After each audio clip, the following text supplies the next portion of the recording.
Yeah. Family, what you put out is what you get back.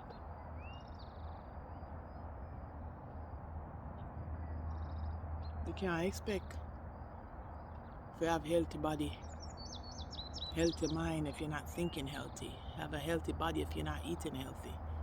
You know what I'm saying? To have healthy skin if you're not nourishing that skin. You know? So above, so below, so within, so without. You know, everything is a cycle.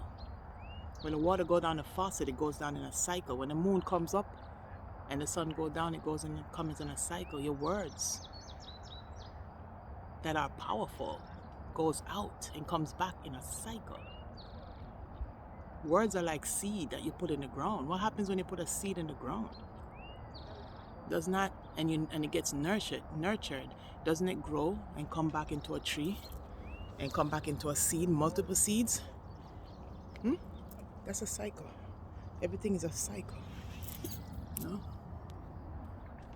Give thanks. Yeah. What? Thanks for hanging out with me. Like me say, and I'm my first day, I'm my second day really, but me I carrying up with me this time, yeah. Yeah, give thanks, Jaja.